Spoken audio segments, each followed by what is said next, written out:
आप ये मत कहा करो हमने किया हमने किया। आप लोग ना झूठे लोग हैं, हम भी इसमें सम्मिलित हैं। हम लोग झूठे लोग हैं, हम लोग झूठी वाहवाही लूटते रहते हैं। हमने किया हमने किया हमने ना, हमने कुछ नहीं किया। एक किसान खेत से लौट रहा था, अचानक उसकी गाड़ी बैलगाड़ी से आ रहा था किसान। बैलगाड़ी के नीचे नीचे कुत्ता चल रहा था, एक कुत्ता मालिक का पालतू कुत्ता था, नीचे नीचे चल रहा था। बाजू से एक गधा निकला, गधे ने कहा कहो कुत्ता भाई राम राम। कुत्ते ने कहा राम राम, कैसे हो? कुत्ता बोला ठीक हूं, पर अभी थोड़ा काम ज्यादा है। ये मालिक ने गाड़ी मेरे कंधे पे रख दी है, पूरा भार मेरे कंधे पे है। रोज उठाता हूँ, रोज खेत ले जाता हूँ मालिक को, और मालिक को रोज घर लाता हूँ, और मालिक गाड़ी में बड़े बड़े बोरे ला देता है तो मैं ही ले जाता हूँ। गधा बोला देखो भाई इतनी बड़ी बातें ना करो, ये गाड़ी तुम नहीं चला रहे हो, गाड़ी बैल चला रहे हैं। कुत्ता बोला कर दी ना गधों वाली बात, अरे ये बैल हमारे बॉडीगार्ड हैं, गाड़ी हम चला रहे, देख नहीं रहे हो सेंटर में हम खड़े हैं बीच में, ये तो हमारे बॉडीगार्ड हैं। तो गधे ने कहा अच्छा एक काम करो, यदि तुम चला रहे हो तो रुको, स्टॉप।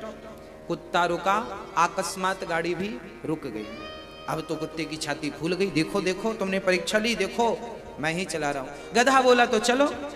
अब कुत्ता चला तो अकस्मात संयोग बस गाड़ी भी चल पड़ी। अब तो कुत्ता छाती फुला के सबको भाई मैं गाड़ी चला रहा हूं, मैं गाड़ी चला रहा हूं, मैं ही मालिक हूं और मेरी ताकत से गाड़ी चल रही है। मैं खड़ा होता हूं तो गाड़ी खड़ी होती है, मैं चलता हूं तो गाड़ी चलती है। ये बैल तो हमारे बॉडीगार्ड है, कोई काम के नहीं। अब आपसे मेरा प्रश्न है, गाड़ी कौन चला रहा था, बैल या कुत्ता? मैया कौन? गाड़ी बैल चला रहे थे और ये कुत्ता झूठी वाहवाही लूट रहा था। बुरा ना मानो तो एक बात कहूं, हमारी हालत भी इसी कुत्ते की तरह है। सबकी गाड़ी तो भगवान चला रहे हैं, हम कुत्ते की तरह वाहवाही लूट रहे हैं। हमने किया हमने किया, हम ऐसे हम वैसे, हम ये हम वो। हमारी हालत इससे अधिक नहीं स्थिति। इसलिए हम कभी ये ना कहें कि हमने कुछ किया। जीवन में जो उपलब्धि आपको मिले उस उपलब्धि का श्रेय भगवान को देना चाहिए। प्रभु ये मेरी योग्यता की उपलब्धि नहीं, ये तो आपकी कृपा के कारण मुझे सफलता प्राप्त हुई है। इस सफलता के पीछे मेरी मेहनत नहीं, इस सफलता के पीछे आपकी कृपा है।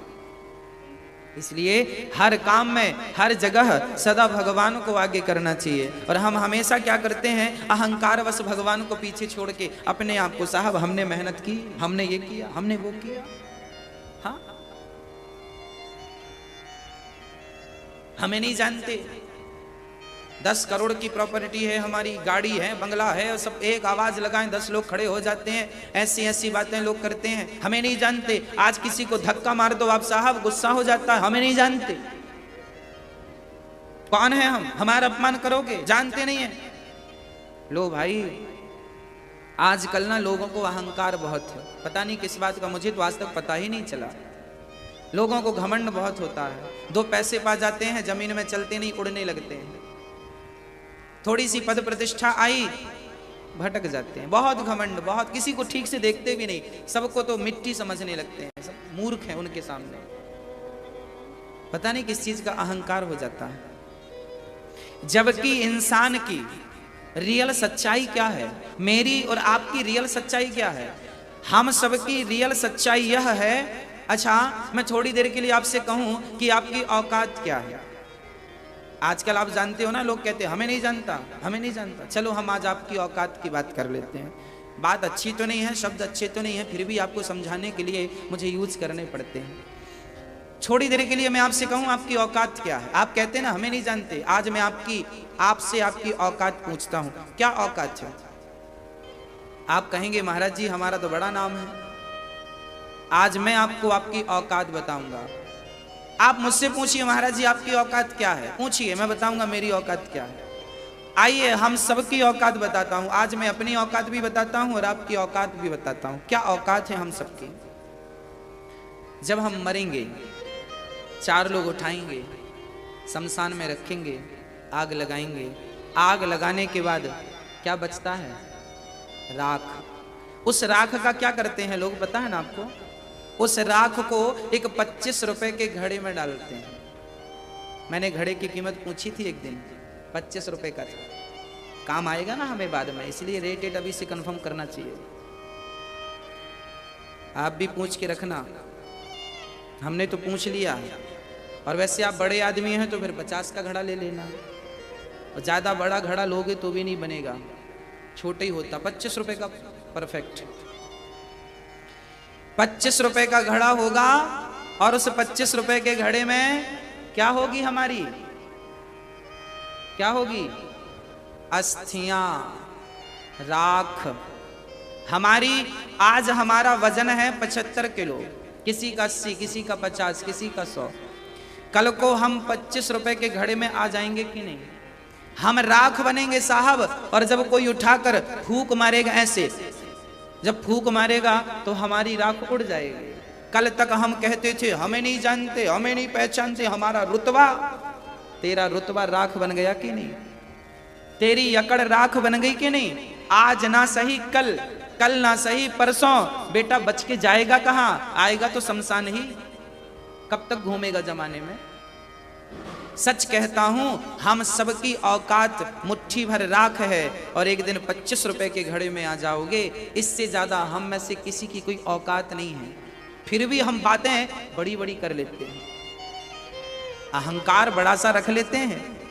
अहंकार करने जैसा हमारे भीतर कुछ है नहीं, फिर भी हमने पाल रखा है अहंकार को। हाँ या ना? आपकी औकात क्या है मैया जी? बोलो। मुट्ठी भर राख। घड़ा कितने का? 25 रुपए का। रेट बता दिया हमने। इसलिए अपने आप को मिट्टी ही समझना, राख ही समझना। और जो अपने आप को मिट्टी समझता है ना, वो बड़ी बड़ी बातें नहीं करता, वो इंसान बनकर रहता है। मैं किसी के काम आ जाऊं, बस यही मेरा है। हाँ, आज मैं मैया से बोल रहा था कि मैया जी मेरे सामने 1 किलो मिठाई रखी है, उस 1 किलो मिठाई में मैं जितनी खा लूं बस वो मेरी है, बाकी जो पड़ी है वो मेरी। हाँ या ना? मेरे पास 1 किलो मिठाई है, उसमें से मैंने 1 पीस खा ली, तो जो मैंने खा ली और खा के जो पचा ली वो तो मेरी है, और जो खाई ही नहीं वो मेरी कैसे है? तो इस संसार में बहुत कुछ है, पर जो तुम्हें मिला है उसको लेकर भगवान के चरणों में समर्पित कर दो। तुम्हें क्या चाहिए? तुम्हें खाने को 2 रोटी चाहिए। और जब हम मरेंगे, एक राजा की मुझे घटना याद आ गई। एक राजा ने एक आदमी से कहा, तू 1 घंटे में जितना भाग जाएगा, भाग लेगा, जहां जहां तू चला जाएगा उतनी जमीन में तेरे नाम कर दूंगा। एक राजा ने एक आदमी से कहा कि तू 1 घंटे में जितना दौड़ जाएगा मैं वो जमीन तेरे नाम कर दूंगा। ठीक है, अब वो लगा दौड़ने, जानते हो 1 घंटे तक उसको लगा यहां से वहां तक चला जाऊं तो पूरी जमीन वो मेरी हो जाएगी। फिर वो राउंड घूम के आया, ये भी मेरी। अब जब उसकी बहुत सारी हो गई, अब भाई 1 घंटे में बहुत दौड़ सकता है आदमी। हाँ, दौड़ा दौड़ा दौड़ा दौड़ा दौड़ा, मात्र 2 मिनट बचे और दौड़ता जा रहा, दौड़ता। उसको लगा कि वहां तक 2 मिनट में जा सकता हूं, वहां तक चला जाऊं तो वो जमीन भी मेरी। और जब दौड़ता दौड़ता वहां पहुंचा, 1 घंटे तक कंटिन्यू दौड़ा, अभ्यास था नहीं। पहली बार 2 घंटे, 1 घंटे तक दौड़ा, और जब दौड़ा, घंटा पूरा हुआ, खड़ा हुआ, उसी समय उसके प्राण निकल गए। प्राण निकल गए तो धम्म से गिर पड़ा। गिरा तो जगह कितनी नसीब हुई? 2 गज, ओनली 2 गज या 2.5 गज। राजा ने कहा, देखो ये दौड़ता रहा बहुत सारी जमीन के लिए, पर इसको मिली कितनी? केवल 2.5 गज। जब तुम मरोगे तो तुम्हारी लाश 2.5 गज में ही रहेगी, अधिक से अधिक, बस वही तुम्हारी है। अब तुम फिर जीते जी फिर दौड़ते कितना भी रहो, ये मेरा, ये मेरा, ये मेरा, ये मेरा। हाँ, इसलिए पहचानो, तुमने जाना भी है। यहाँ की तैयारियां बहुत हो गई, वहां की भी कुछ तैयारी कर लो, और वहां के लिए राम नाम की दौलत इकट्ठी कर लो। अहंकार, अपना दर्प, अपना घमंड, अपना ईगो अपने जेब में रख के और जल्दी से उसे जला दो, समाप्त कर दो। हनुमान जी लंका गए, अपने पूंछ पे आग लगवा दी। पूंछ मतलब घमंड, पूंछ मतलब अहंकार, अपने ईगो पर आग लगा दी। हाँ, अब आपके भी सामने मैंने स्पष्ट कर दिया कि आप कौन हैं और क्या हैं। इसलिए आपसे मेरी प्रार्थना यही रहेगी, किसी भी स्थिति में अहंकार ना करना, एक अच्छे इंसान बनकर चलना, एक अच्छा व्यक्ति, एक अच्छी माँ, एक अच्छी पत्नी, एक अच्छी बेटी, एक अच्छी बहन बन के रहना, एक अच्छा पिता, एक अच्छा पति, एक अच्छा पुत्र बन करके रहना, एक अच्छे इंसान बन करके रहना। धन दौलत में कहते हैं ना कि भगवान तुम्हें जितना धनवान बनाए तुम उतने झुक जाओ। आम का वृक्ष जब फलों से भरता है तो वो जितना फलदार वृक्ष होगा उतना ही वो झुकेगा। झुकता कौन नहीं है? बबूल का वृक्ष कभी नहीं झुकता क्योंकि वो कांटों से भरा होता है। आम का वृक्ष सदा झुकता है। झुकता वही है जिसमें जान होती है, अकड़ खास मुर्दे की पहचान होती है। आप यदि धनवान हैं तो आप झुकिए, जितने धनवान हैं उतने नम्र हो जाइए। पर लोग नम्र तो नहीं होते, लोग अकड़ जाते हैं।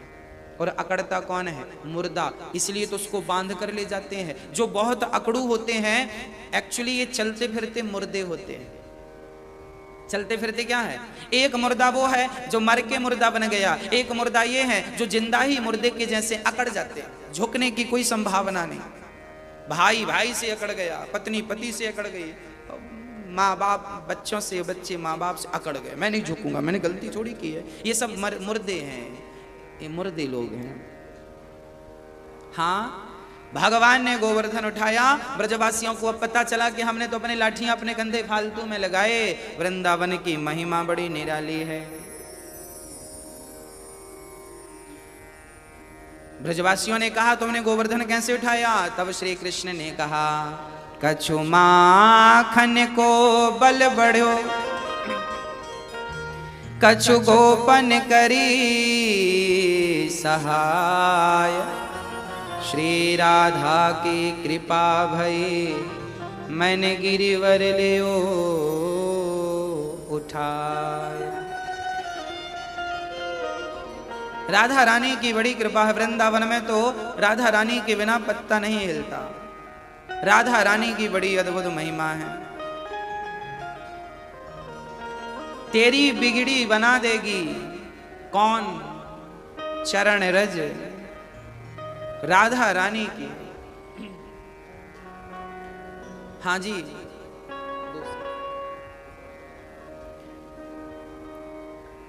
हमारी किस्मत कौन बदलेगा? केवल राधा रानी। तेरी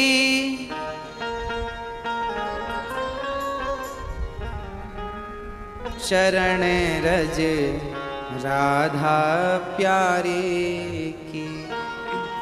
इसलिए वृंदावन आओ तो ब्रज रज से स्नान जरूर करो। एक बार ब्रज रज को उठाकर, संतों के चरणों की धूली उठाकर अपने मस्तक पे डालो, ऐसे अभिषेक करो रज से अपना। इसी से मति सुधरेगी, बुद्धि सुधरेगी। बड़ी अद्भुत कृपा है श्री किशोरी जी की, श्री राधा रानी की। जब भगवान ने ये दिव्य लीला की उसके बाद श्री वरुण देवता नंद बाबा को लेकर गए। बाद में भगवान उन्हें लेकर आए और बैकुंठ का ब्रजवासियों को दर्शन कराया। वृंदावन की महिमा बैकुंठ से भी श्रेष्ठ है। और आज भगवान का मन हुआ, भगवान पिता रात्रि शरदोत फुल्ल मल्लिका वीक्षरन्तु मनश्चक्रे योग माया मुपाश्रिता। आज भगवान का मन हुआ कि चलो गोपियों के मध्य रास रचा लिया जाए। भगवान पिता रात्रि शरदोत्फुल्ल मल्लिका वीक्षरन्तुं मनश्चक्रे योग मायामुपाश्रितः। निशम्य गीतं तदनङ्गवर्धनं ब्रजश्रियः कृष्ण गृहीत मानसः। आज भगवान का मन हुआ, शरद पूर्णिमा की रात थी, चलो आज गोपियों के संग जरा लीला करते हैं, नाचते हैं, खेलते हैं, कूदते हैं। अभी भगवान की एज कितनी थी? उम्र भगवान की उम्र थी मात्र 7.5 या 8, 7 से 8 वर्ष के बीच की उम्र थी भगवान की। आज यमुना के पुलिन तट पर खड़े होकर आज भगवान ने पहली बार संसार के लोगों के लिए अपनी अधरों पे बांसुरी रख के बजाते हैं। गजब की बांसुरी बजती है वृंदावन वसैया की, करूं तारीफ मुरली की या मुरली के बजैया की। जहाँ चलता ना काम तीर और कमानों से, वहाँ बातें होती मुरली की तानों से। कन्हैया की बांसुरी कितनी गजब है। जब बांसुरी बजाकर बुलाते हैं ना, अष्ट सखियों का नाम लेकर, राधा आओ, तुम्हारा कृष्ण तुम्हें पुकार रहा है, ललिता आओ, विशाखा आओ, इंदुलेखा, चित्रा, चंपकलता, रंग देवी, तुंग विद्या, सुदेवी आओ, देखो तुम्हारा कृष्ण तुम्हें पुकार रहा है। सायंकाल की वेला थी और बढ़िया सुंदर सी बांसुरी गोविंद बजा रहे थे। इतनी मधुर बांसुरी बजी कि गोपियां अपने अपने कामों में मस्त थी। काम कौन सा? दुहंतो भी अयुः काश्चित् दोहम हित्वा समुत्सुका। एक सखी गाय दोह रही थी, जैसी उसके कानों में बंसी सुनाई पड़ी, गाय का दोहना छूट गया। बर्तन वहां रखा है भूल गया, गाय के पास से बर्तन उठा के अंदर भी रखना है सब भूल गई। जैसी थी हाथ भी नहीं धोया, जैसी थी बस चल पड़ी श्री कृष्ण से मिलने के लिए। वाह! मतलब कृष्ण की बांसुरी गोपियों का ध्यान अपनी ओर आकर्षित कैसे करती है, जैसे चुंबक मैग्नेट लोहे को अपनी ओर आकर्षित कर लेती है। आज गोविंद की बांसुरी गोपियों का ध्यान आकर्षित करती है। एक सखी गाय दोह रही थी, बंसी सुनाई पड़ी, छोड़ दिया काम। एक सखी भोजन पका रही थी कि अभी भोजन चूल्हे पर ही था, बंसी सुनाई पड़ी, छोड़ दिया। एक सखी आंखों में काजल, कोई सज रही होगी, आंखों में काजल एक में लगाई, दूसरे में लगाया नहीं, बांसुरी सुनाई पड़ी, वैसी ही दौड़ पड़ी। एक सखी कपड़े पहन रही थी, अभी पूरे कपड़े पहने नहीं थी कि बांसुरी सुनाई पड़ी, तो जैसे जितना पहनी थी बस उतना, मतलब गोपियां भूल चुकी थी कि मैं कौन हूं। इतना प्रेम जाग गया, कृष्ण से मिलने की इतनी उत्कंठा जाग गई कि वो भूल गई कि मैं कैसी हूं, कहां हूं। बस उसी हाल में वो अपने आप को भूलकर और कृष्ण को याद करके कृष्ण के लिए चल पड़े। और याद रखना मेरी माँ, भगवान उन्हीं को मिले हैं जिसने अपने आप को भुलाया है। जब मैं था तब हरि नहीं, अब हरि है मैं नाय, और प्रेम गली अति सांकरी, जा में दो न समाये। यहां दो की गुंजाइश नहीं।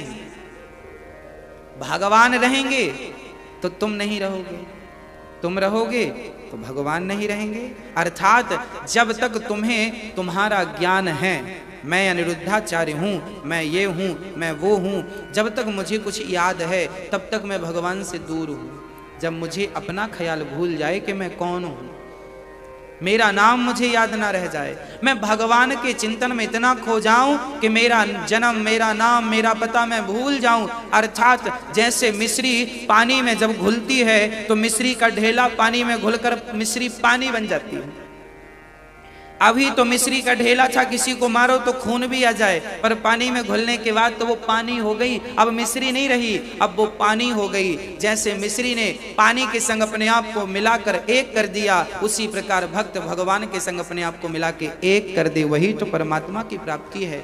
यही ईश्वर का साक्षात्कार है। मैं ना रह जाए, मैं समाप्त। गोपियों का वही तो हुआ, भूल गई। सुखदेव जी ये बात क्यों लिख रहे हैं? दुहंत्यो भी अयुः काश्चित् दोहम हित्वा समुत्सुका। इसलिए तो लिख रहे हैं कि उनका अहंकार मिट गया कि मैं कौन हूं। जब तक मुझे, देखो ये भी एक अहंकार है कि मैं अनिरुद्धाचार्य हूं। आप नाम बता रहे हैं ना अपना, ये भी एक प्रकार का अहंकार है। जबकि मेरा नाम अनिरुद्धाचार्य नहीं, मेरा नाम, मैं कौन हूं? मैं एक आत्मा हूं, ओनली। आध्यात्म रूप से यदि इसका परिचय दिया जाए आपका, तो आप राम सिंह, कृष्ण सिंह, फलाने सिंह नहीं है, आप ओनली आत्मा है। मैं कौन हूं? मैं शरीर नहीं, मैं आत्मा हूं। ये परिचय है, आत्मबोध का यही परिचय है। मैं आत्मा हूं, मैं वो आत्मा हूं। नैनम छिंदंती शस्त्राणी, ना मारा जा सकता, ना काटा जा सकता, ना गलाया जा सकता। मैं वो आत्मा हूं जो अजन्मा है, अमर है, अविनाशी है। मैं वो हूं। आज गोपियां सब भूल गईं और बस कृष्ण की ओर। एक सखी का तो बड़ा अच्छा लिखा है सुखदेव जी ने। एक सखी अपने बच्चे को दूध पिला रही थी, अपना स्तन पान करा रही थी। अभी उस बच्चे का पेट नहीं भरा, नवजात बच्चा था, महीने 1.5 महीने का था, और उसका दूध से अभी पेट भरा नहीं कि बांसुरी की तान सुनाई पड़ी। बच्चे को छोड़ने में एक पल की देर नहीं लगी। इसका तात्पर्य क्या है? बोले भगवान तब मिलेंगे जब आप संसार को पल भर में त्याग दें। आपके भीतर यदि पल भर में संसार को त्यागने की सामर्थ्यता है तो भगवान कल की डेट में नहीं, आज की डेट में मिलेंगे। परंतु ये कितना कठिन काम है। बुढ़ापे में भी बच्चों की ममता जाती नहीं है। ममता तू ना गई मेरे मन से, पाके केस जन्म के साथी लाज गई नैनन से। ममता तू ना गई मेरे मन से। हाँ, ममता तू ना गई मेरे मन से। ये जो ममता है, मोह है, मेरापन है, ये जाता नहीं है जल्दी से, जाती ही नहीं है ममता। इसलिए हम आपसे निवेदन करेंगे कि आप गोपियों को बहुत अच्छे से समझें, गोपियों के बारे में पढ़ें, गोपियों के बारे में सुने। ये गोपियां कौन है? गोपियां बहुत बड़ी प्रेमी हैं, भगवान को, भगवान के प्रेम को जानती हैं, संसार को ये चुटकी की तरह। अच्छा, आप एक बात बताओ, आप अपने एक उंगली अपने हाथ पे यहां रखो, यदि थोड़ा सा पसीना होता है ना, और जब हम हाथ में ऐसे ऐसे उंगली घुमाते हैं ना, तो यहां से मैल निकलता है, एक मैल ब्लैक निकलेगा, आप उसे उठा के फेंक देंगे। अच्छा, उसे फेंकने के बाद क्या आप उसे पलट कर देखेंगे कहां गया? अभी तो मेरे पास था। क्या आपको उसकी याद आएगी? हाँ, हाँ, नहीं आएगी। क्यों नहीं आएगी? क्योंकि वो मैल है। मैल को कौन याद करता? जैसे आप अपने मैल को दोबारा याद नहीं करते और तुरंत आप उसे त्याग सकते हैं, त्याग देते हैं, जैसे आप अपने भीतर की गंदगी को त्यागने के बाद पलट के उसकी तरफ नहीं देखते, उसी तरह संसार को आप वैसे ही त्याग दें जैसे कि संसार के त्याग को, जैसे हम गंदगी को त्यागते हैं, मल मूत्र को त्यागते हैं, वैसे ही त्याग दें। इसी का नाम वैराग्य। और गोपियां ऐसे त्याग जानती हैं। गोपियों ने पलट कर देखा नहीं कि मेरा बच्चा रो रहा है, कि हंस रहा है, कि भूखा प्यासा। मतलब कृष्ण की प्रति इतना प्रेम के बच्चे के भी कोई फिक्र नहीं। कौन करेगा इतना प्रेम? भगवान के मिलने में देर नहीं है, हमारे प्रेम करने में देर है। हम प्रेम उस कोटि का नहीं। देखिए, प्रेम करते हैं, ऐसा नहीं कि आप लोग प्रेम नहीं करते, परंतु एक बात बताऊं, चूल्हे की आग में ना आप लोहा डाल दो तो चूल्हे की आग में लोहा लाल तो हो जाएगा, पर चूल्हे की आग में इतनी ताकत नहीं है कि वो लोहे को पानी बना सके। हाँ या ना? हाँ या ना मैया जी? लोहे को पानी बनाने के लिए टेम्परेचर और हाई चाहिए। हाँ, चूल्हे की जिस आग में रोटी बनती है उस आग में लोहा गर्म तो हो जाएगा, लाल तो हो जाएगा, पानी नहीं बनेगा। पानी बनाने के लिए टेम्परेचर और चाहिए। उसी प्रकार जितना प्रेम तुम्हारे पास है इतने से तुम्हारी जिंदगी तो गुजर सकती है, पर भगवान को प्राप्त करने के लिए उसी प्रकार का प्रेम चाहिए जिस प्रकार का गोपियों का था, अर्थात प्रेम और अधिक चाहिए। जितना है इससे डबल, इससे 4 गुना चाहिए। इतना प्रेम चाहिए, इतना प्रेम चाहिए कि जितना मीराबाई जब सोती थी तो रात के उठ के रोने लगती थी। कितना रोती थी पता है? उनका तकिया गीला हो जाता था, उनका गद्दा बिस्तर गीला हो जाता था आंसुओं से। इतना प्रेम। हमारी तो पूरी जिंदगी निकल गई, हम तो अपना रूमाल भी गीला ना कर पाए आंसुओं से।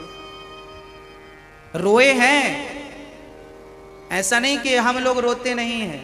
100 का नोट गिर जाए लोग रोने लगते हैं, चप्पल चोरी चली जाए लोग रोने लगते हैं, बेटा गाली दे दे लोग रोने लगते हैं, हाँ, नुकसान हो जाए 1 लाख 2 लाख का लोग रोने लगते हैं। ऐसा नहीं कि आप लोग रोना जानते नहीं है, पर रोते हैं संसार के लिए, जबकि मीरा रोती थी भगवान के लिए। मेरी माँ, पूरी जिंदगी में एक रुमाल भी गीला हो जाए भगवान के प्रेम में तुम्हारे आंसुओं से तो भी शायद जिंदगी सफल हो जाएगी।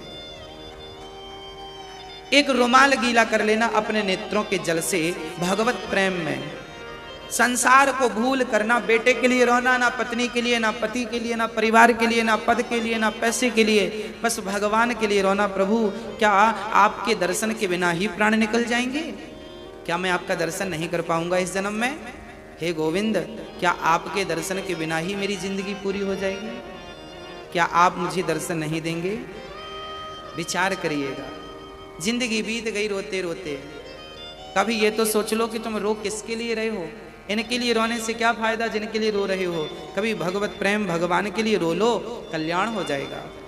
नरसिंह जी रोया करते थे, नामदेव जी रोया करते थे, रस खान जी तो बहुत रोते थे। रस खान जी वृंदावन आए थे, पता है आपको, खड़ाऊं लेकर। अपने मुल्क में रस खान जी भारत के नहीं थे, विदेशी मुसलमान थे। भारत का कोई आदमी पान का ठेला खोले बैठा था, पान की दुकान में उसने कृष्ण का चित्र लगा रखा था। एक दिन खान साहब आए पान खाने, उन्होंने देखा कि कन्हैया का चित्र बड़ा सुंदर, पूछ लिया भाई ये चित्र किसका है? तो पान वाला हिंदू था, भारतीय था, बोला भाई ये हमारे कृष्ण, इनका नाम श्याम सुंदर है। अच्छा? रस खान ने कहा यार इनकी मां बड़ी लापरवाह है। क्यों? बोले देखो ना कितना सुंदर बालक है, पर पांव में कोई जूते चप्पल नहीं पहनाए। तो पान वाले ने यूं ही मजाक में कह दिया उनकी मां लापरवाह है तो क्या हुआ, तुम ही बना लो, तुम ही पहना दो। खान साहब को बात अच्छी लगी, कृष्ण का वो चित्र मन मंदिर में बैठ गया। और सोचिए कागज का चित्र था, वो कागज में चित्र था, कागज के चित्र में इतना मन लगा कि वो चित्र हृदय में बैठ गया। और उनके लिए चरण पादुका खान साहब ने हाथ से तैयार की, बना कर लाए। पान वाले से कहा देखो चरण पादुका तो बन गई, अब ये बताओ ये बालक मिलेगा कहाँ, मैं अपने हाथ से पहनाऊंगा। अब पान वाला चक्कर में पड़ गया, क्या पता बताऊं, कहाँ का पता बताऊं। उसने कहा यार मैंने तो मजाक किया था, ये बालक है कहीं नहीं, ये तो हमारे भगवान है। खान साहब ने कहा कि यदि ये भगवान है तो फिर भगवान तो सब जगह है, वो यहाँ भी होंगे, जल्दी से बुलाओ, तुम तो हिंदू हो, तुम तो परिचित तो होगे भगवान के, जल्दी से बुलाओ। पान वाले ने कहा यार धंधे का टाइम है, मजाक बिल्कुल मत करो। पान वाले ने सीरियस नहीं लिया, जबकि खान साहब सीरियस थे। जमाने के लोगों से पूछा भैया ये कहाँ मिलेगा, ये श्याम कहाँ मिलेगा? लोगों को पता ही नहीं श्याम कौन है, विदेशी लोग क्या बताएं श्याम क्या है। कोई हिंदू भगत मिल गया, उनसे खान साहब ने भाई ये श्याम कौन है, कहाँ मिलेंगे? खान साहब ने भोजन पानी नहीं किया, संकल्प लिया जब तक चरण पादुका नहीं पहनाऊंगा तब तक कुछ नहीं। तब उन्होंने कहा कि तुम्हें जहाज में बैठकर पहले तो भारत जाना पड़ेगा, भारत में तुम्हें वृंदावन जाना पड़ेगा, वृंदावन में ये श्याम सुंदर मिलेंगे। खान साहब ने उस जमाने में प्लेन नहीं चलते थे, उस जमाने में जहाज पानी वाले समुद्र से आना जाना था। जहाज की टिकट कटाई, जहाज पर बैठे और यात्रा की, भारत आए, किसी तरह वृंदावन पहुंचे। वृंदावन में कहा भैया ये श्याम कहाँ मिलेगा? लोगों ने कहा यहाँ तो हर बच्चे का नाम श्याम है, तुम्हें कौन सा चाहिए? बोले जिसकी माँ का नाम यशोदा और बाप का नाम नंद बाबा हो, मुझे उस श्याम का पता चाहिए। लोग समझ गए कि इसे प्रेम का रोग लगा है, बिहारी जी के मंदिर भेज दिया। बिहारी जी के मंदिर में जब खान साहब सीढ़ियां चढ़ने लगे तो कुछ लोगों ने रोक दिया, तुम मुसलमान हो, चलो बाहर, तुम्हें अंदर जाने नहीं देंगे। हाँ, खान साहब बाहर बैठे इंतजार करने लगे, कोई बात नहीं, यदि उसके घर तक आ गया हूं तो दर्शन भी जरूर होगा। रात भर बैठे रहे खान साहब और विचार करते रहे कन्हैया कोई बात नहीं, तुम्हारे अपने लोगों ने मुझे अंदर नहीं आने दिया तो क्या हुआ, अरे मैं अंदर नहीं आ सकता तो क्या हुआ, तुम तो बाहर आ सकते हो। बस इस विश्वास के साथ खान साहब रात भर बैठे रहे कि वो आएंगे जरूर। खान साहब बैठे रहे, पुजारी चले गए, पट बंद हो गए, रात्रि के 10 बज गए, सारे लोग चले गए। अब मंदिर में 2 लोग बचे, एक तो भगवान और दूसरा भगत। खान साहब रात भर सोए नहीं, इतनी थकावट थी, पेट भर भोजन नहीं किया, बस मन में विचार था कि जिसके लिए चरण पादुका बनाई है बस उसके पांव में अपने हाथ से पहना दूं। बस वो छवि मन में थी जो पान वाले की देखी थी, वो गोविंद की छवि मन में, उसी का चिंतन करते बस श्याम श्याम मिल जाओ, कब मिलोगे, कैसे मिलोगे। पूरी रात निकल गई, भगवान नहीं आए। दिन को फिर मंदिर खुला, भीड़ लगी, फिर बाहर बैठे रहे, लोगों ने फिर नहीं जाने दिया, फिर रात हो गई। फिर सुबह हुआ, फिर रात हुई, बहुत दिन बीत गए। बताओ, कोई आदमी सब्र भी रखेगा तो कितना सब्र रखेगा? सब्र भी तो टूट जाता है। पर भगवान ना सब्र की भी परीक्षा लेते हैं। खान साहब को जब भगवान नहीं मिले तो खान साहब यमुना के तट पर चले गए और कहने लगे, कन्हैया अब मैं जल समाधि ले रहा हूं। यदि मैं उन्होंने कहा कि शायद मैं मुसलमान हूं इसलिए तुम मुझे दर्शन नहीं दे रहे हो, क्योंकि तुम तो हिंदुओं के हो ना। अगले जन्म में, मैं अभी मर रहा हूं वृंदावन में, अगले जन्म में मुझे हिंदू के घर पैदा करना और मुझे दर्शन जरूर देना। और खान साहब जब जल समाधि लेने लगे तभी एक नन्हा सा बालक आया और कहने लगा, बाबा ये चरण पादुका तुम जिनके लिए लाए हो ना, वो आज मंदिर में तुम्हारा इंतजार कर रहे हैं। अब तो खान साहब को मानो नई चेतना मिल गई। वो कौन बालक था? वो बिहारी जी थे। और वो रस खान दौड़े दौड़े गए, रात्रि की बेला थी, फिर मंदिर खाली, फिर भक्त चले गए, ताला लग गया। खान साहब बाहर खड़े थे, तभी अंदर से पायल की छम छम छम छम आवाज आने लगी। आवाज जब आई, खान साहब यहाँ वहां देखें चारों तरफ कहां से आ रहे हैं, किस तरफ से आ रहे हैं, चारों तरफ वो देख रहे थे यहाँ वहां। जब उन्होंने नजर झुकाई तो उनके चरणों में मेरे गोविंद बैठे हुए थे। बाबा देख, मैं तेरे पास बैठा हूं, चरण पादुका नहीं पहनाएगा? और जब बिहारी जी, छोटा सा बालक, वही बालक जो पान वाले की दुकान में देखी थी, वही छवि थी, गोद में उठा लिया और चरण पादुका पहनाने के लिए जब पांव बढ़ाया, उठाया खान साहब ने, तो पांव में छाले पड़े थे, कांटे चुभे थे, रक्त की बूंदें थी। खान साहब रोने लगे। मुझे पता था, जिस बात का डर था वही हुआ। मैं चरण पादुका इसलिए तो लाया था कि आपके चरणों में कोई चोट ना लग जाए, और आपने देखो चरणों में चोट लगवा ली। ये बताओ, तुम तो मंदिर में बैठे थे, चोट कैसे लग गई? तब भगवान ने कहा, भक्ता तूने जो छवि बसाई थी मेरे अपने हृदय में, वो तो गोकुल वाले कृष्ण की थी, और तू तो वृंदावन में खड़ा है, तो तेरे लिए गोकुल से मैं पैदल भाग कर आया हूं, कहीं तू प्राण ना त्याग दे। इसलिए मेरे आने में मेरे पांव में कांटे और कंकड़ चुभ गए। हृदय से लगा लिया खान साहब ने। ये घटनाएं सच्ची घटनाएं हैं, इसी कलयुग की घटनाएं। अब प्रेम है तो सब संभव है, प्रेम नहीं तो कुछ नहीं। खान साहब ने भगवान का दर्शन किया, और खान साहब ने गोविंद के लिए पद लिखे, जैसे सूरदास जी ने पद लिखे, ऐसे रस खान ने पद लिखे। उनका नाम रस खान पड़ा। पद लिखे, 40 किलो तुलसी शरीर में पहनते थे रस खान। 40 किलो तुलसी की माला, पूरा शरीर तुलसी से था। यहाँ तुलसी की माला, यहाँ तुलसी की, बालों में तुलसी, गले में तुलसी, कमर में तुलसी, सब तुलसी। किसी ने कहा इतनी तुलसी क्यों पहनता है? तब कहा कि ये हिंदू लोग तो एक ही माला पहन लें तो इनका उद्धार हो जाएगा, पर हम तो मुसलमान हैं, हमें तो 40 किलो पहननी ही पड़ेगी, तब तो हमारा कुल पवित्र होगा और तब तो हमारा कृष्ण से प्रेम बढ़ेगा। हाँ, लोग पहचान रहे भगवान किसके हैं, ना हिंदू के, ना मुसलमान के, ना सिख के, ना ईसाई के, ना ब्राह्मण के, ना क्षत्रिय के, ना वैश्य के, ना शूद्र के। भगवान तो भक्त के हैं, जो भक्ति करे भगवान उनके हैं। केवल भक्ति का नाता है भगवान का। आज गोपियां सारा काम धाम छोड़ छोड़ कर आई और श्री कृष्ण की तरफ बढ़ने लगी। सारा काम केवल कृष्ण, केवल कृष्ण, केवल एक ही लक्ष्य है, कृष्ण को पाना। श्री कृष्ण के लिए गोपियां चल पड़ी, और चलते चलते जब वो पहुंची जहां बांसुरी बजा रहे थे, भगवान ने देखा सब गोपियां आई। भगवान ने सबका स्वागत किया।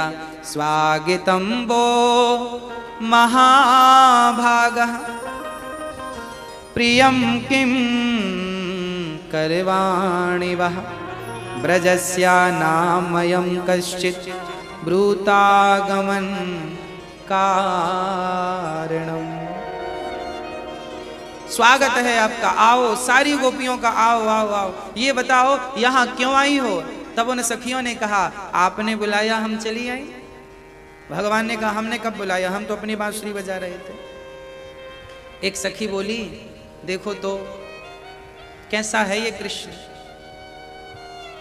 हमारे भाव को समझता ही नहीं, हमारे प्रेम को समझता ही नहीं, हम सारा कुछ छोड़कर आए हैं इसके लिए, और ये पूछ रहा है क्यों आई हो?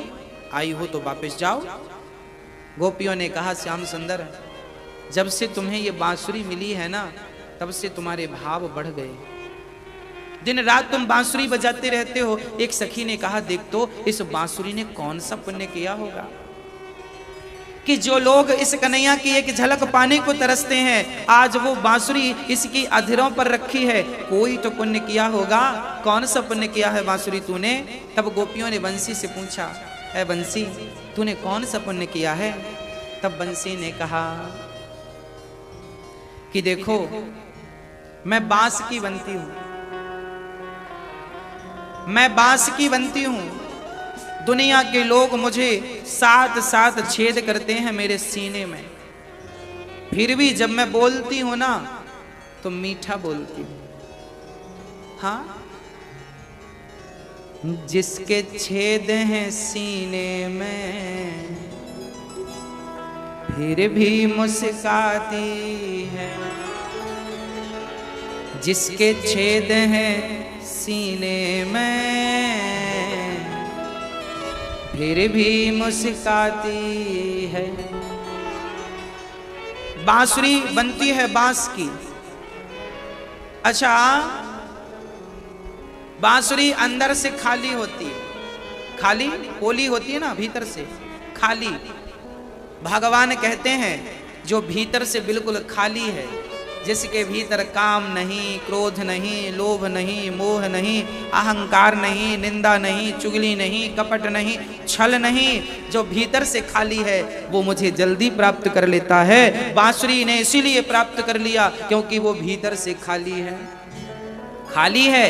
और सुनो, 7 छेद कर दिए दुनिया वालों ने, फिर भी बांसुरी ने किसी को गाली नहीं दी। जब भी बंसी ने बोला, मीठा बोला, मधुर बोला। इतना मीठा भला कौन बोलता है? सांप भी नाचता है बांसुरी की तान पर और सज्जन भी नाचता है। इसका तात्पर्य यह है, भगवान बांसुरी कहती है, भगवान कहते हैं कि जो बंसी की तरह मीठा बोलता है, कितना भी दर्द खाए, कितना भी दर्द सहे, बांसुरी ने कितना दर्द सहा, 7 छेद हुए, इतना दर्द सहकर भी वो मीठा बोलती है।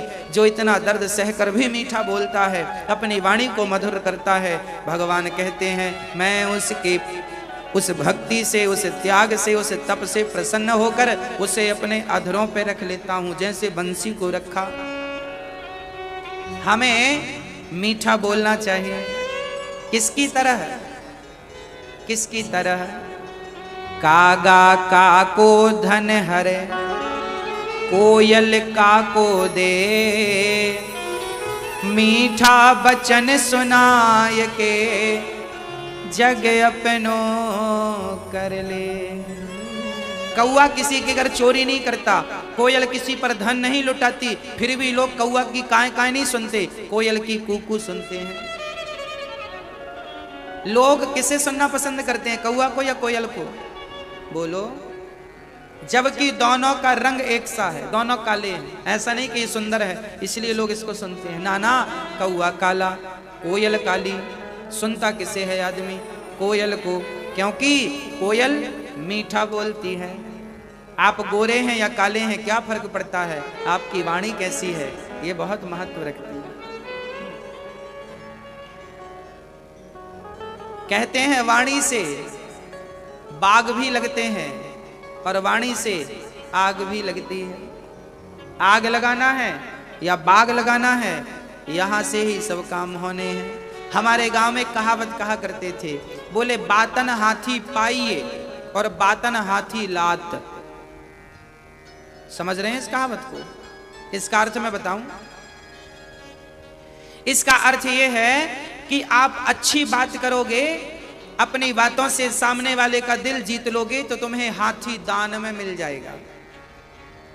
बातन हाथी पाइए, और यदि तुमने अपशब्द कहे, गलत बोला, तो हाथी के पांव के नीचे दबा दिए जाओगे। राजा पहले सजा देता था, इसको हाथी पांव नीचे दबाओ, गलत बोलता है, झूठ बोलता है।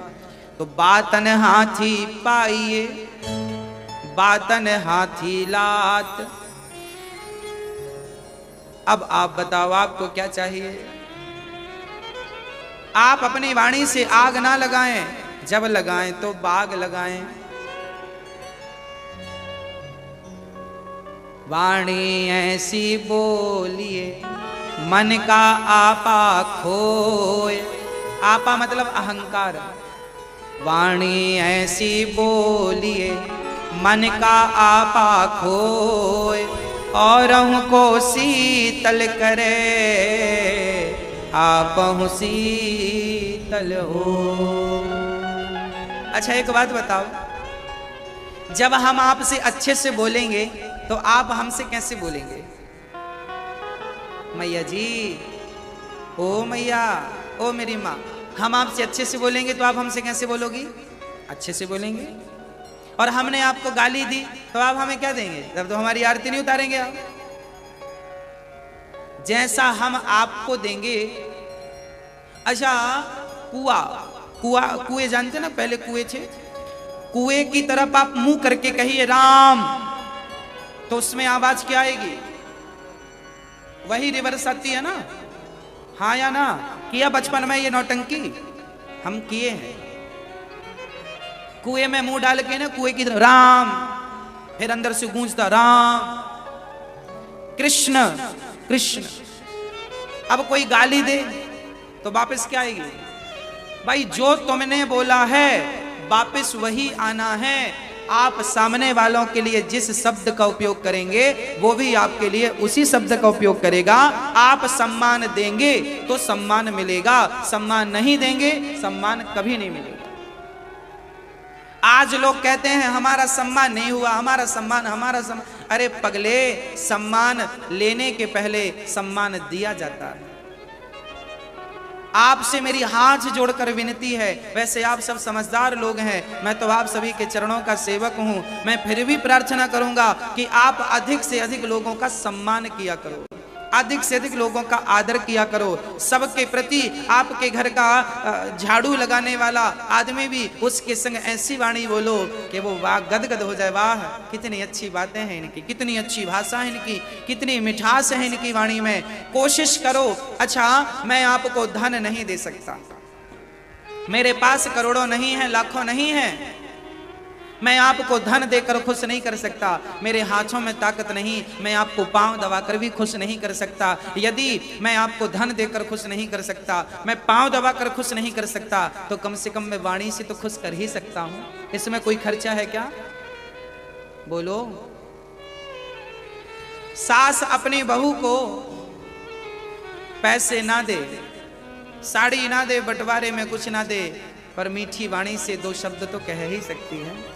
बहू अपनी सास को कुछ ना दे, पर मीठी वाणी से तो अलंकृत कर ही सकती है, सुसज्जित कर सकती है। हाँ, आप सबके प्रति केवल मधुर व्यवहार रखना सीख लो। कोई आपका लाख दिल दुखाए, फिर भी बदले में उसका दिल ना दुखाना। मनसा वाचा कर्मणा, मन से, वाणी से, कर्म से किसी के लिए बुरा ना करना। कोशिश करना कि हमारी वाणी से किसी का दिल नहीं दुखना चाहिए। हाँ, अद्भुत बांसुरी आज भगवान सारी गोपियों को आकर्षित कर रहे हैं अपनी ओर।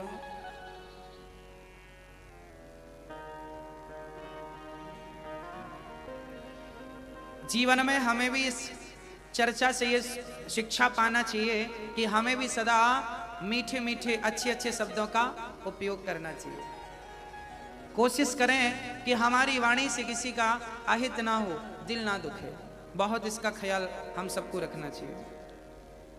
अब सारी गोपियां आई, भगवान ने कहा वापस चली जाओ, तो गोपियां अपने पांव के अंगूठे से गड्ढा खोदने लगी। भगवान बोले ये क्या कर रही हो? बोले गड्ढा खोद रही हैं ताकि मर जाएं, प्राण निकल जाए, प्राण निकल जाएं, हम यही चाहते हैं। भगवान बोले ऐसे कैसे प्राण निकलेंगे? पांव से गड्ढा कब तक खोदेगा? फावड़ा ले आओ, तगाड़ी ले आओ, बढ़िया जल्दी गड्ढा। गोपियां बोली ना, आपका दर्शन करते करते धीरे धीरे प्राण त्यागेंगे, जल्दी मरना भी नहीं चाहती, आपको देखते देखते प्राण त्यागेंगे। भगवान ने कहा गोपियों तुम यहां आई क्यों हो? गोप में नारी के लिए उसका पति भगवान माना जाता है। इसलिए कभी भी अपने पति का तिरस्कार नहीं करना चाहिए, पति का अनादर नहीं करना चाहिए, पति को अपमानित नहीं करना चाहिए, सदा सदा पति के पीछे रहना चाहिए, सदा पति को आगे करना चाहिए, सदा पति का सम्मान करना चाहिए। कई बार हम देखते हैं कि अक्सर बहुत सारी पत्नियां जब अपने मायके जाती हैं, कई बार पति भी चला जाता है ससुराल, अपनी पति पत्नी गए तो माँ बाप के सामने, अपने भाइयों के सामने पत्नी अपने पति का मजाक कर लेती है, बोल देती है कुछ, चलो वो बात मजाक की है, सीरियस नहीं है। पर शास्त्र कहते हैं कि नारी को मजाक में भी, सपने में भी अपने पति के लिए बुरे शब्द का उपयोग नहीं करना चाहिए, गलत शब्दों का उपयोग नहीं करना चाहिए, ऐसी कभी कोई बात नहीं करना चाहिए जिसके पति के सम्मान को ठेस लगे। हाँ, कई बार छोटी छोटी बातें ही तो बड़ी बन जाती हैं। फिर पति बोलता है घर आके, क्यों बड़ा मजाक कर रही थी हमारा अपने माँ बाप के सामने, अपने परिवार के सामने, अपनी बहनों के सामने। बात में कोई दम नहीं था, पर कई बार इन बातों का मिसयूज हो जाता है, गलत हो जाता है, गलत संदेश चला जाता है, गलत मैसेज चला जाता है ना। किसी भी हाल में देखिए, नारी को चाहिए कि आप अपने पति का ख्याल रखें। ख्याल मतलब ये नहीं कि तुम उसे दिन रात उसके पांव ही दबाते रहो ना, ख्याल का मतलब ये है कि उसके सम्मान को ठेस ना लगे आपकी वाणी से। और कोशिश ये करना चाहिए सबको, अभी मैं पतियों पर भी आऊंगा, अभी केवल नारियों की बात है, माता ये ना सोचे हम कोई बोल रहे हैं, अभी आऊंगा उस सब्जेक्ट में भी, तो अभी आपका सब्जेक्ट है तो आप सुन लीजिए, पति का आएगा तो सब्जेक्ट पे बात कर लेंगे। नारी को चाहिए कि किसी भी हाल में अपने पति का ख्याल रखे, हर स्थिति में। और घर में 50 नहीं 85% झगड़े कम हो सकते हैं। कैसे? हर घर में झगड़े कम हो सकते हैं, हर घर स्वर्ग बन सकता है यदि मेरी एक बात, मेरा एक फॉर्मूला आप अपना लें तो। क्या? खासकर स्त्रियां, अभी पुरुष पर आऊंगा शब्द, खासकर स्त्रियां एक बात का विशेष ख्याल रखें मेरी माएं, कि आपकी ससुराल में आपको कोई भी कुछ कहे, पति कुछ कहे, जेठ कुछ कहे, जेठानी कुछ कहे, ननंद कुछ कहे, ससुर कुछ कहे, सास कुछ कहे, तो आप एक चीज का ख्याल रखें कि आप किसी को प्रति उत्तर ना दें। यदि आप झगड़ा कम करना चाहते हैं, उसके फॉर्मूले हैं। और फिर आपकी आदत झगड़े की है, आपको एक गाली मिली, एक बात कोई हमको कहते हो, हमें जानते नहीं, फिर आप उन्हें 2 कहो, फिर वो 2 कहेंगे, फिर आप 4 कहो, तो क्या ये समाधान है? यदि इससे समाधान है तो ये करके तो आपने देख ही लिया, आपके बाप दादे सदियों से यही करते आए हैं, आपकी सासू माँ और आपके परिवार और आपकी माँ सब जवाब देते आए हैं। जवाब देने से घर नरक बन जाता है। राम जी की सेना जो थी ना, उसमें राम की बात का कोई जवाब नहीं देता था, राम ने जो कह दिया वही सत्य है।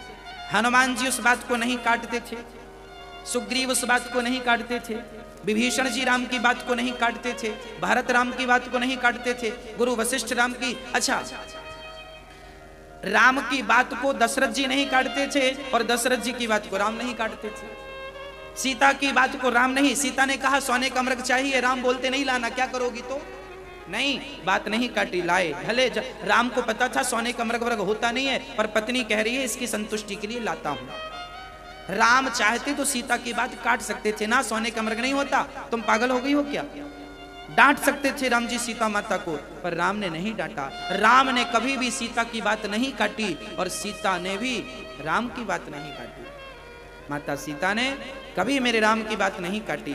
तो जिस घर में एक दूसरों की बातों का पालन होता है, जिस घर में एक दूसरों की आज्ञा का पालन और बातों का महत्व होता है, शब्दों पे वजन होता है, वो घर घर नहीं स्वर्ग बन जाता है। सास कुछ कहे, कहने दो ना, तुम्हें गाली दे रही है, तुम्हें गंदा कह रही है, कहने दो। तुम्हें गधी कह रही है, तो क्या उसके कहने से तुम गधी हो जाओगी? तुम्हें कोई सुअर कहे तो क्या उसके कहने से तुम सुअर हो जाओगे? तुम्हें कई बार ना ससुराल में स्त्रियों को गालियां भी मिलती हैं, माँ के लिए गाली, बाप के लिए गाली, तेरे बाप ऐसा, तेरी माँ ऐसी, तेरा पत्नी सुन सुन के परेशान, मुझे गाली मिले तो ठीक, माँ बाप को गालियां। अधिकांश स्त्रियों के संग ऐसा होता है, ससुराल वाले उसको गाली देते देते जब पक जाते हैं तो उसके माँ बाप पे आ जाते हैं, तेरी माँ ऐसी, तेरा बाप ऐसा, तेरी माँ ऐसी, तेरा बाप ऐसा। कोई बात नहीं, एक बार सहकर तो देखो। जो आज आपको गालियां दे रहे हैं ना, कल यही लोग आपका सम्मान करने के लिए लाइन लगाकर खड़े होंगे, तरसेंगे। जब आप सह लेंगे तो। एक मूर्तिकार जंगल से गुजरा, मूर्तिकार जंगल से गुजरा, एक बड़ा सा पत्थर नजर आया। उस मूर्तिकार ने पत्थर उठाया, बोले इसकी अच्छी मूर्ति बनेगी। पत्थर उठाया, छेनी हथौड़ी निकाली और छिलाई शुरू कर दी। 4-6 चोट पड़ी छेनी की, टूट गया। थोड़ी देर बाद आगे जब वो चला तो पत्थर टूट गया, तो किसी काम का नहीं, भाई टूट गया तो थोड़ी मूर्ति बनेगी। आगे चला, एक पत्थर और आया नजर उसकी, बोला ये पत्थर अच्छा है। उसने उठाया और मूर्ति बनाने लगा, और बढ़िया बनाते बनाते इतनी सुंदर मूर्ति बनाई साहब। पास में गांव में एक मंदिर बना था, मूर्ति लेने जा रहे थे। इसने कहा मैंने मूर्ति बनाई है, देख लो। लोगों को पसंद आई, बिठा दिया, आरती पूजा उतारने लगे। और वो पत्थर जो टूट गया था 4-6 चोट में, वो बाहर रख दिया नारियल तोड़ने के लिए। एक पत्थर से नारियल तोड़ा जाता है, एक पत्थर की आरती उतारी जाती है। एक दिन पत्थर ने पत्थर से कहा, यार तेरी आरती उतारी जाती है, मेरे ऊपर नारियल तोड़ा जाता है। तब मूर्ति बने। पत्थर ने कहा, मूर्तिकार ने तो तुझे भी मूर्ति बनाने के लिए उठाया था, पर तू 4-6 चोट में ही टूट गया, और मैं छेनी की हर चोट, हथौड़े की हर चोट सहता गया, सहता गया, सहता गया, सहता गया। मेरे गाल में चोट मारी तो सहा, मेरी होंठों पे चोट, क्योंकि भगवान जब पत्थर के बनाते हैं ना, तो होंठ भी तो छेनी हथौड़ों से ही बनती है। तो जिसके मुंह पे छेनी चले, जिसके आंखों पे छेनी चले, जिसके गालों पे छेनी चले, जिसके अधरों पे छेनी चले, फिर भी वो मुस्कुराए, मैंने हर चोट को सहन किया है, इसलिए आज भगवान बनकर बैठा हूं। और तू चोट खाकर टूट गया, इसलिए तेरे ऊपर नारियल तोड़े जा रहे हैं। जो पत्थर चोट खाकर टूट गया वो कंकड़ बन गया, और जो पत्थर चोट सह गया वो शंकर बन गया। बिना सहन किए तो पत्थर भी महान नहीं बनता, तो बिना सहन किए मेरी माँ आप कैसे महान बन जाओगे? मीराबाई को राणा ने क्या कहा था पता है आपको? मीराबाई को राणा ने कहा था, तू मेरे कुल का नाम डुबा रही है। पग घुंघरू बांध मीरा नाची रे, लोग कहें मैं तो भई रे बवरिया, और सास कहे कुल नासी रे। मीरा की सास कहती, इसने तो कुल का नाम कलंक कर दिया, कलंकित कर दिया। रात रात बाबाओं के बीच में रहती है, इसका चरित्र बचा भी होगा कि नहीं। दुनिया तो मीरा को चरित्र पर उंगलियां उठाती थी, ये तो चरित्र की गिरी औरत है। जमाने के लिए आप गंदे हो सकते हैं, जमाने के लिए आप गलत हो सकते हैं, पर आप गलत नहीं हैं तो आखिरी में यह सिद्ध हो जाएगा कि तुम ही वंदनीय हो, तुम ही पूजनीय हो, तुम सही थे। एक बार वो अवसर तो दीजिए, सहन तो कीजिए, हर प्रहार को सह लीजिए, हर प्रहार को सह लीजिए। सास की गालियां मुस्कुराते हुए सह लीजिए। इस कान से सुनिए, इस कान से निकाल बाहर कर दीजिए। आप लोग कथाएं सुनते हैं तो कथाएं तो निकाल बाहर कर देते हैं, और गालियां सुनते हैं तो बिठा के अंदर रख लेते हैं। फलाने ने, सास ने गालियां दी थी 10 साल पहले, अभी तक याद है, और हमने कल क्या कथा सुनाई वो आज भूल गए।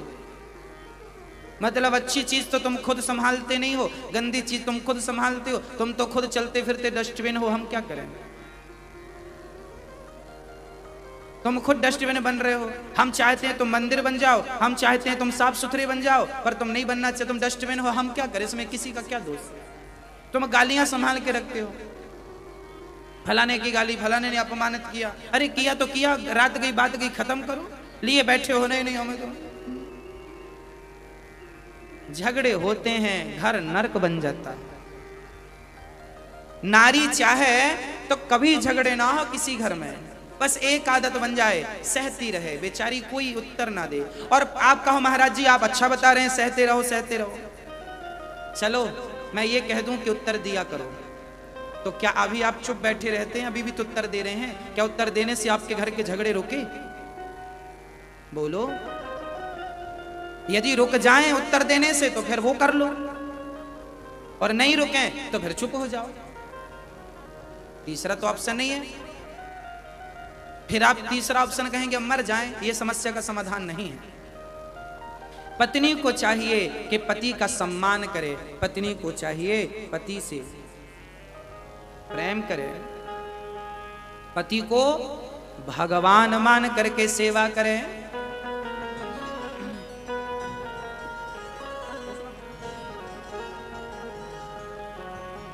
हो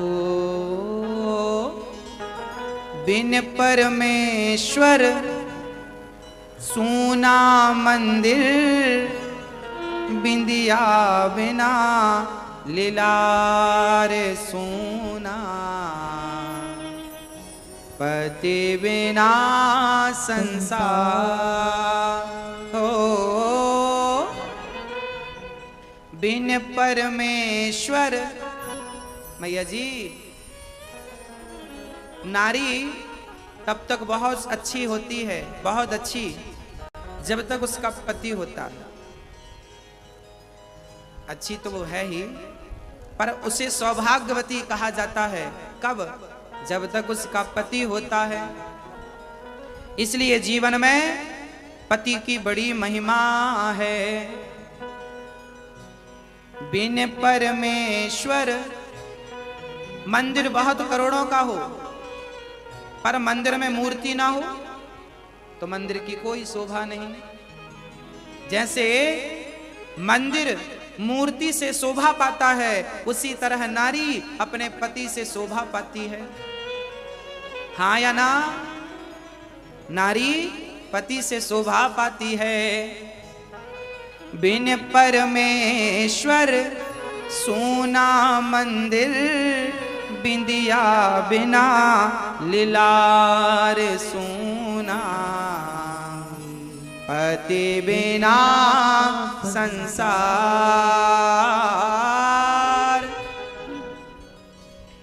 पति ही जप है, पति ही तप है, पति ही है करता। पति से ही पत इस तन की है, पति बिन विपति हजार सोना, पति बिना संसार। नारी के लिए उसका पति ही जप है, नारी के लिए उसका पति ही तपस्या है। हाँ, पति की आज्ञा ही परमेश्वर की आज्ञा है। आप अपने पति को पति ना माना करो। यदि आप पत्थर में भगवान को देख सकती हो तो क्या अपने पति में भगवान को नहीं देख सकती हो? पति को भाव यही रहे, ये मेरा भगवान है, यही मेरे राम है, यही मेरे कृष्ण है, यही मेरे शंकर है, यही मेरे नारायण हैं।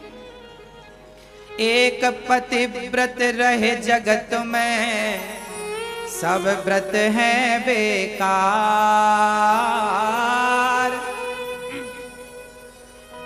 बिन पति व्रत के नारी का तो जीवन है बेकार सोना, पति बिना संसार।